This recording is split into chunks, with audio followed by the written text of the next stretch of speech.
शुक्लांबरधरं विष्णुं शशिवर्णं चतुर्भुजं प्रसन्नवदनं ध्यायेत् सर्वविघ्नोपशान्तये। शरदिन्दुविकासमन्दहासां स्फुरदिन्दीवरलोचनाभिरामाम् अरविन्दसमानसुन्दरास्याम् अरविन्दासनसुन्दरीम् उपासे। శివాయ గురవే నమః. నిన్నటి రోజున పరమ దుర్మార్గుడు అధర్మ ప్రవర్తకుడు అయినటువంటి మహిషాసురుడి యొక్క మంత్రి సకల జగత్తుని పరిపాలించేటువంటి జగదంబ దగ్గరకు వచ్చి తన యొక్క రాజు ఆజ్ఞాపించిన ప్రకారం తాన్ని తీసుకొని వెళ్ళి రాజుగారి దగ్గర ఒప్పజెప్పాలని, లేనిచో తన యొక్క మహిష మహారాజే తన దగ్గరికి వస్తాడని, తన్ను వివాహం చేసుకోవాలి అని ఒక సందేశాత్మక రూపంతో వచ్చి తాను ఆ విషయాలన్నీ కూడా చెప్పడం జరిగింది. అమ్మ నిర్ద్వందంగా ఖచ్చితంగా తాను ఎందుకోసమై ఆవిర్భవించిందో, ఏమి చేయదలుచుకుందో ఆ విషయాలన్నీ కూడాను నిస్సంకోచంగా ఆ మంత్రి దగ్గర చెప్పింది. ఆ మాటలన్నీ విన్నటువంటి మంత్రి ఆలోచనలో పడి ఏం చేయాలి అన్న సందర్భంలో పరిపరి విధాలుగా ఆలోచించి ఈవిడతో యుద్ధం చేయటమా లేక తిరిగి వెళ్ళటమా, నా ప్రభువు మహిష మహారాజు కామాతురుడై సంబంధం చక్కబెట్ట రమ్మని పంపించాడు. నేను విరసం చేసి ఎలా వెళ్తాను? అందుచేత యుద్ధం చేయాలి అని అనుకోవటం కూడా అది సమంజసం కాదు. ప్రకృతంలో ఎలా వచ్చానో అలాగే వెళ్ళి జరిగింది జరిగినట్టుగా నా ప్రభువుకి నేను విన్నవిస్తాను అని నిర్ణయించుకొని, ఆ తర్వాత నా ప్రభువు బుద్ధిమంతుడు, తానే ఏం చేయాలో తన యొక్క సచివులతో కలిసి నిర్ణయించుకుంటాడు అని అనుకున్నాడు మంత్రి. తిరిగి శీఘ్రంగా మహిష మహారాజు దగ్గరికి వచ్చాడు. మహారాజా, సింహాసనం పైన కూర్చొని ఉన్నటువంటి ఆ సుందరాంగిని చూచి వచ్చాను. 18 బాహువులతో వరాయుధాలతో విరాజిల్లుతూ ఉన్నది.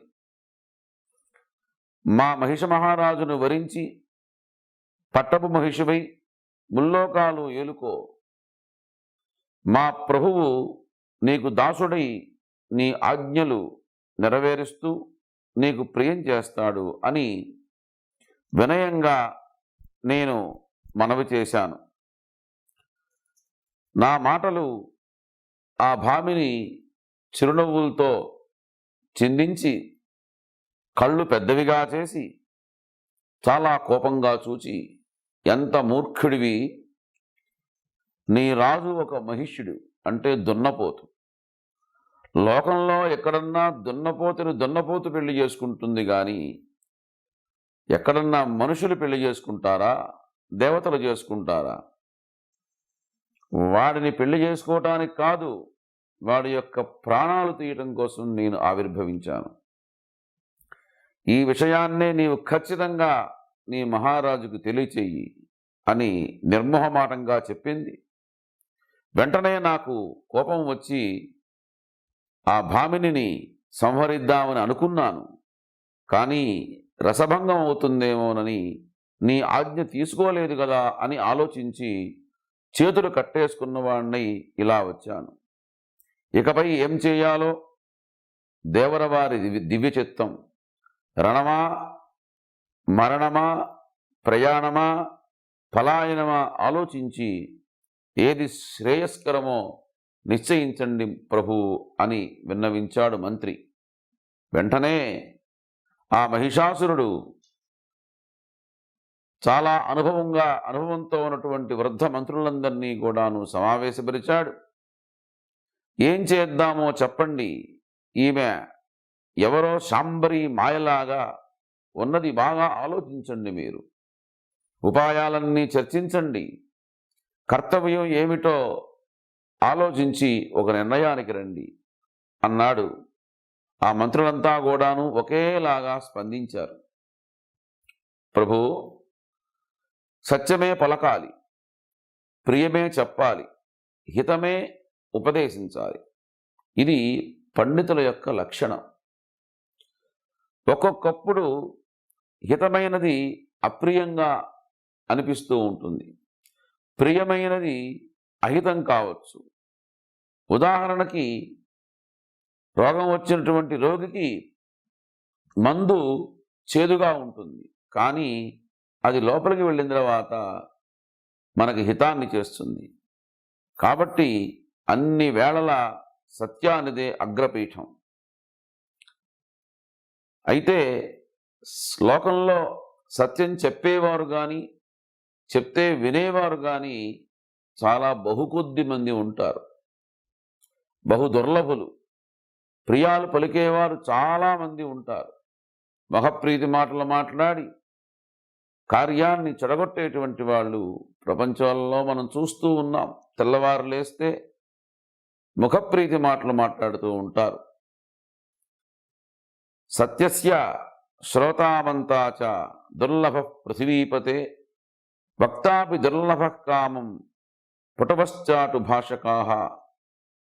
అందుచేత మహారాజా, ఈ గహన విషయంలో మేము చటుక్కున ఏ నిర్ణయము కూడాను చేసి చెప్పలేకపోతున్నాం.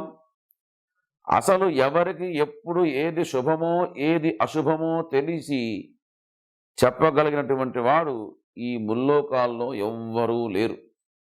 మనం తెల్లవారు లేస్తే చాలామంది చాలా రకాలుగా భవిష్యత్ కాలాలని చెప్తూ ఉంటారు. కానీ అది ఎంతవరకు సత్యమో అది వారి వారికే తెలవాలి.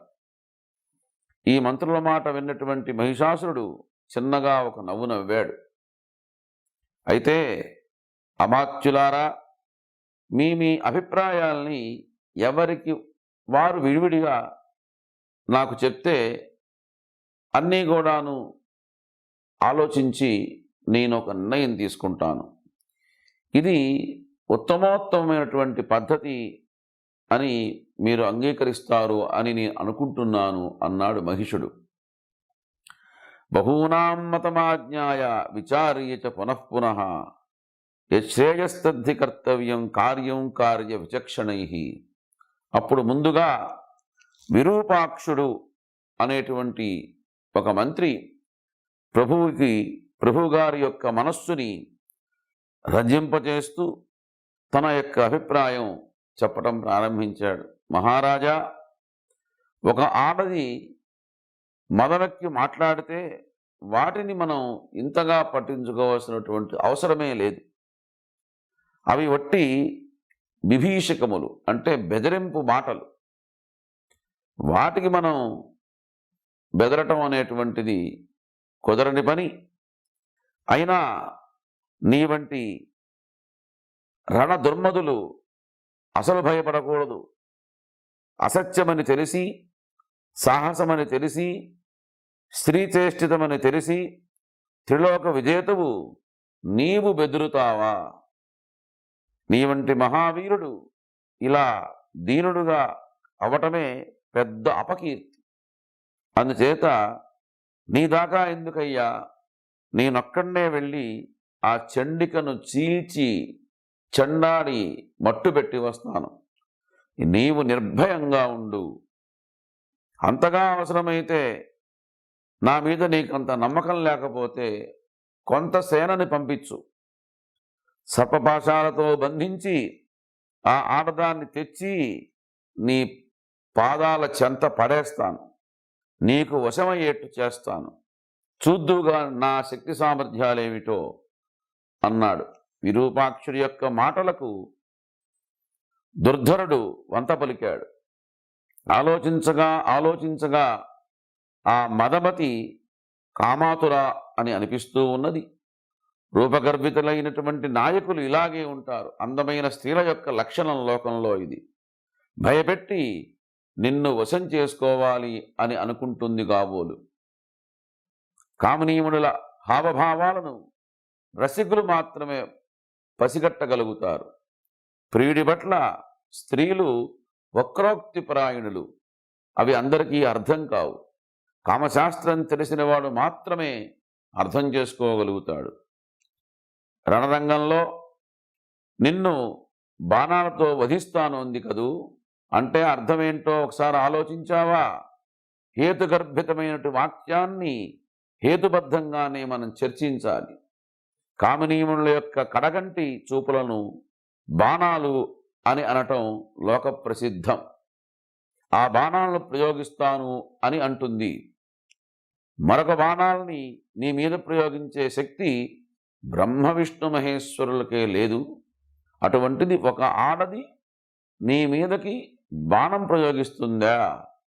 అసంభవం. కాబట్టి ఇవి తూపులే, ఏమాత్రం కూడాను సందేహం లేదు. ఇది తెలియక నీవు పంపినటువంటి మంత్రి అనుభవజ్ఞుడు కాదు. అతను విపరీతమైనటువంటి అర్థాలు తీసి నీవు భయపడేట్టుగా నీ దగ్గర చెప్పాడు. రణరంగంలో పొరగడతాను అంటే దాని అర్థం ఏమిటో తెలుసా? నిన్ను శయ్య మీద పడేస్తాను అంటే మంచం మీద పడేసుకుంటాను అని అర్థం. పురుషాయుత క్రీడగా దీన్ని మనం సంబోధించాలి. ప్రాణాలు తీస్తాను అంటే కంగారు పడవలసిన పనే లేదు. పురుషుడికి తన యొక్క వీర్యమే ప్రాణం. ఇంతకన్నా వివరించటం మంచిది కాదు. సభాముఖంగా ఇంతకంటే నేను అంతర్లీనమైనటువంటి విషయాలు చెప్పకూడదు. కాబట్టి దీని గురించి నీవు భయపడాల్సిన పనే లేదు. ఇంత వ్యంగ్యంగా ఉంది ఆవిడ యొక్క మాటల్లో. విషయం గ్రహించడానికి రసవద్ గ్రంథాలు చదివిన అనుభవం ఉండాలి. అదీ కాక లోకంలో ఎవరైనా స్త్రీ మన మీద కోపించిన, గర్వం ప్రదర్శించిన మనకి లొంగిపోవటానికి ఇష్టపడుతుంది అని అన్నమాట. అందుచేత అస్త్రాలు వద్దు, శస్త్రాలు వద్దు, నన్ను పంపించు, నేను మధురంగా మాట్లాడి ఆవిడని లొంగ తీసుకొని నీ చెంతకు తీసుకొని వస్తాను, నీకు సేవకరాలుగా చేస్తాను అని చెప్పాడు ఆ విరూపాక్షుడు అనేటువంటి ఒక మంత్రి. దుర్బుద్ధి. దొద్రుడి యొక్క అభిప్రాయంతో విభేదిస్తూ తాంబుడు అనేటువంటి మరొక మంత్రి వీరావేశంతో గొంతు చించుకుంటూ వచ్చి మాట్లాడటం ప్రారంభించాడు. మహారాజా, ఈ ముసలాయనకి ఈ వయసులో అక్కర్లేనటువంటి మాటలు, అసందర్భమైనటువంటి సంభాషణలు చేసి నిన్ను తప్పుదోవ పట్టిస్తున్నాడు. రసాలు లేవు, వ్యంగ్యాలు లేవు, కామాతుర కాదు, అనురక్త కాదు. ఆవిడ మాటల్ని కాసేపు పక్కన పెట్టి సందర్భాన్ని గురించి ముందు ఆలోచించడం నేర్చుకోండి. స్త్రీ రూపంలో ఉంది, ఒంటరిగా వచ్చింది, అట్లాగే నిరాలంబంగా నిలబడింది. మనమంతరం కూడాను భూమోస్ఖలితపాదానం భూమిరేవావలంబనం అన్నట్టుగా మనకి భూమే ఆలంబనం. జారిపడ్డా భూమి మీదే పడతాం. అంటే ఆధారం మనకి భూమి. కానీ ఆమె నిరాలంబంగా ఉంది. ఎటువంటి ఆధారం లేకుండా అటు ఆకాశము కాదు, ఇటు భూమి కాదు, మధ్యలో ఉన్నది. కాబట్టి ఆవిడ యొక్క శక్తిని ఒక్కసారి మీరు ఆలోచించండి. అలాగే లోకంలో ఎప్పుడైనా 18 బాహువులు ఉన్నటువంటి నారీమణిని మనం చూచామా? పోనీ ఎప్పుడన్నా కథ విన్నామా? ఎవరన్నా చెప్తే తెలుసుకున్నామా? ఎక్కడ కనీ విని ఎరగనటువంటి రూపంతో వచ్చింది. ఆవిడ ధరించిన ఆయుధాలు కూడా చాలా విచిత్రంగా ఉన్నాయి. ఇదేదో వైపరీత్యం అనిపిస్తూ ఉన్నది. కాలరూపుడి వచ్చిందేమో. ఇటీవల మన రాక్షసులందరికీ కూడాను దుస్వప్నాలు, దుశ్శకునాలు కనిపిస్తూ ఉన్నాయి. నాకు ఈ రోజున తెల్లవారుజామున ఒక స్వప్నం వచ్చింది. నల్ల చీరలు ధరించినటువంటి ఒక నారీమణి ఇంటి ముందు నిలబడి రోదిస్తూ కనబడింది. ఇంటింటా ఏవో పక్షులు రకరకాల భయానకంగా వికృతంగా అవన్నీ కూడాను రోదిస్తూ ఉన్నాయి. నగరమంతటా కూడాను అవే కనిపిస్తూ ఉన్నాయి. ఇలాంటివే ఉత్పాతాలు రోజు ఏవో కొన్ని అందరికీ ఎదురుపడుతూనే ఉన్నాయి. ఈ నేపథ్యంలో కూడా ఈ నేపథ్యాన్ని పరిగణలోకి తీసుకొని మీరందరూ ఆలోచించండి. ఒక బాలామణి నిర్భయంగా నిలబడి నిస్సంశయంగా యుద్ధానికి పిలుస్తుంది. ఆవిడ మానవ కాంత కానే కాదు, రాక్షస అంతకంటే కాదు, గంధర్వాంగన కాదు, నిన్ను సమ్మోహపరచడానికి దేవతలు సృష్టించినటువంటి ఒక దివ్య నారీమణి అయి ఉంటుంది అని నాకు తెలిసినటువంటి అనుభవంలో నాకు అనిపిస్తున్నటువంటి అభిప్రాయాన్ని నీ ముందు చెప్పాను. నిన్ను భయపడవని నేను చెప్పడం లేదు. నేను పిరికివాణ్ణి అంతకంటే పలకట్లేదు. పారిపోదాం అని కూడా అనట్లేదు. యుద్ధమే చేద్దాం, ఏది జరగవలసిందో అదే జరుగుతుంది. దాన్ని ఎవడూ తప్పించలేడు కదా. తామ్రుడి మాటలు మహిషాసురుడికి బాగా నచ్చాయి. వెంటనే ఆజ్ఞాపించాడు, తామ్రా, యుద్ధానికి సర్వసన్నద్ధుడై బయలుదేరి వెళ్ళి ఆవిడ్ని జయించు. సాధ్యమైనంత వరకు ప్రయత్నించి ప్రాణాలతో బంధించి తీసుకోరా. కాకపోతే అత్యవసరం అనుకుంటే నా ఆజ్ఞతో సంబంధం లేకుండా సంహరించేసేయి. నీవు మహావీరుడివి, సర్వజ్ఞుడివి, కామశాస్త్ర పారంగతుడివి కాబట్టి అక్కడికి వెళ్ళగానే నీకు అన్నీ అర్థమవుతాయి. ఆవిడ ఎవరు, ఎందుకోసం వచ్చింది, కామభావంతో వచ్చిందా, లేక స్నేహభావంతో వచ్చిందా, వైరభావంతో వచ్చిందా, ఎవరి ఈ మాయాశక్తి, ఇవన్నీ ముందుగానే గ్రహించి ఏది చేస్తే మన రాక్షస జాతికి మంచిదో, మన బడాయికి ఏమాత్రం తగ్గకుండా ఏది మంచిదో దాన్ని చెయ్యి. యుద్ధమే అవసరం అని కనుక అనిపిస్తే వెంటనే రణభేరి మ్రోగించు. పిరికితనం పనికిరాదు, అలాగని నిర్భయత్వం పనికిరాదు. ఆవిడ మనస్సుని అర్థం చేసుకొని దానికి తగ్గట్టుగా చెయ్యి.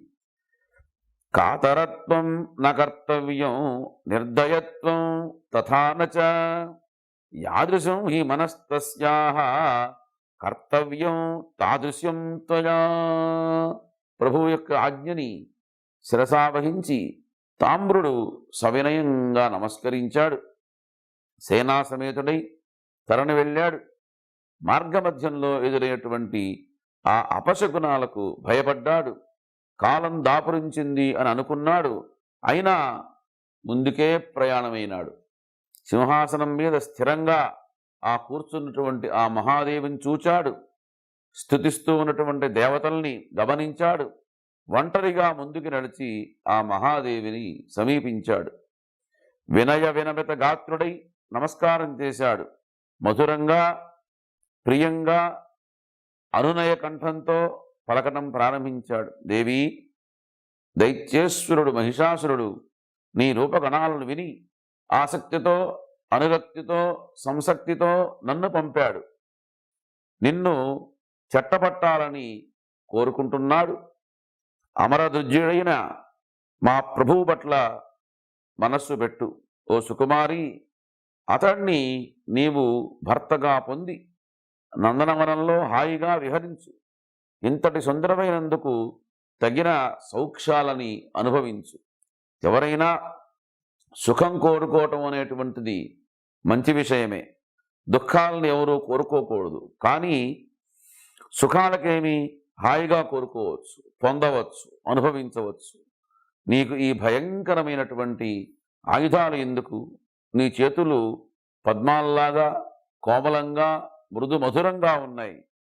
నువ్వు పూబంతులను పట్టుకోవాలే తప్ప ఈ బరువైనటువంటి ఈ బండ ఆయుధాలని, భయంకరమైన ఆయుధాలని నీవు పట్టుకోవటమా?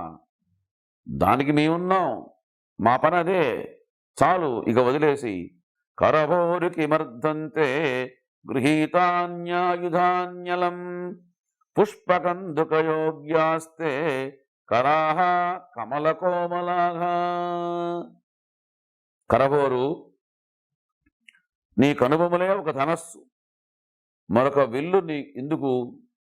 నీ యొక్క క్రీగంటి చూపులే బాణాలు, వేరే చూపులు ఎందుకు? ఇంకా ఈ ప్రపంచంలో అత్యంత దుఃఖప్రదం ఏమిటంటే యుద్ధమే చాలా దుఃఖమైనటువంటిది. విజ్ఞుడెవడు కూడాను కయ్యానికి కాలు దూవడు. ధనలోభమో రాజ్యలోభమో ఉన్నవాళ్ళు యుద్ధాలు చేస్తూ ఉంటారు. నీకెందుకు ఈ బాధ? పువ్వులైనా ఆయుధాలుగా వేసుకోకూడదు. అటువంటిది కత్తులతో కటారులతో శరీరాలకి గాయం చేసుకోవటం ఏమిటి? ఇదేమి ఆనందం నీకు? ఎవరికి ఆనందం దీనివల్ల? అందుచేత ఓ తన్వంగి, నీవు కూడా ఆలోచించు. మా పట్ల ప్రసన్నరాలుగా ఉండు. దేవదానవ పూజితులైనటువంటి మా ప్రభువుని భర్తగా స్వీకరించు. నీ సకల మనోరథాలని కూడాను ఆయన తీరుస్తాడు. పట్టపు మహిషివై ముల్లోకాలని కూడాను శాసించు. నా మాట విని సుఖపడు. సంగ్రామం అంటే, యుద్ధం అంటే సామాన్యమైన విషయం కాదు, మామూలు మాట కాదు. జయం సందేహాస్పదం, కష్టాలు మాత్రం తథ్యం. రాజనీతి నీకు తెలియనటువంటిది కాదు. శాశ్వతంగా రాజ్యభోగాలు అనుభవించు. నీకు బంగారం లాంటి అద్భుతమైనటువంటి సత్సంతానం కలుగుతుంది. నీ అంత అందంగా పుడతారు. అతడు కూడా తరువాత రాజై రాజ్యాన్ని పరిపాలన చేస్తాడు. ఎప్పుడూ కూడాను యవ్వనంలో ఉన్నప్పుడు సుఖాలు అనుభవించాలి. పోయిన యవ్వనం తిరిగి రాదు. వార్ధక్యంలో గౌరవ మర్యాదలు పొందుతూ ఉంటారు. నా మాట విని ఆలోచించి మా మహారాజుని నీవు వరించు. ఆ విధంగా తామ్రుడు పలికేటికి ఆ తామ్రుడు యొక్క ప్రసంగాన్ని ఆ జగదంబిక పరిహసించింది. మేఘగంభీర కంఠస్వరంతో బదులు పలుకుంది. ఓ తామ్రాసురా, వెంటనే నీవు తిరిగి వెళ్ళు. నీ ప్రభువుకి చెప్పు, ఇంతటి బుద్ధిహీనుణ్ణి నేనెక్కడా చూడలేడు. అతికామార్తుడై జ్ఞానం కోల్పోయినట్టున్నాడు నీ ప్రభువు.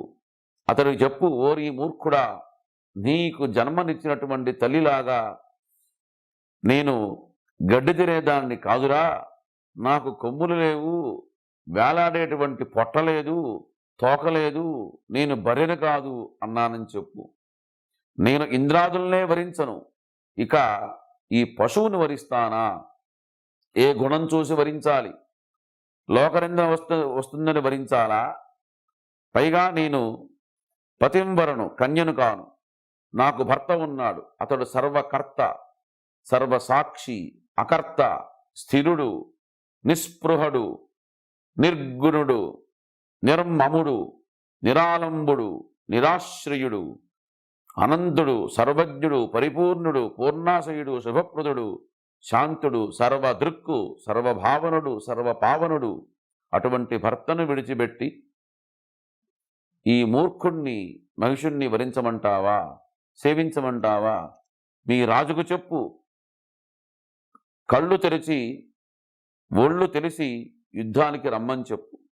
మహిషుడు కదా, యముడికి వాహనమైనా చేస్తాను, లేదా మనుషులకి నీళ్ళైనా మోయిస్తాను. ప్రబుధ్య యుజ్యతాంకామం కరోమి యమవాహనం, అథవా మనుజానాం వై కరిష్యే జలవాహకం. అలా కాక జీవించాలని కోరిక ఉన్నట్లయితే నీ యొక్క మహిషుణ్ణి బంధుమిత్ర సపరివార సమేతంగా పాతాళానికి పారిపోవని చెప్పు. అలా కాని వారికి ఏమాత్రం కూడాను ఇక్కడ ఉండటానికి అవకాశం లేదు. ఇలా హెచ్చరించి ఆ మహాదేవి భీషణంగా గర్జించింది. కల్పాంతంలో కాలమేఘాలు ఉరిమినట్టుగా ఆ ధ్వనితో దిక్కులన్నీ కూడాను ఒక్కసారి పిక్కటిల్లాయి. దైత్యులందరూ కూడాను గడగడలాడారు.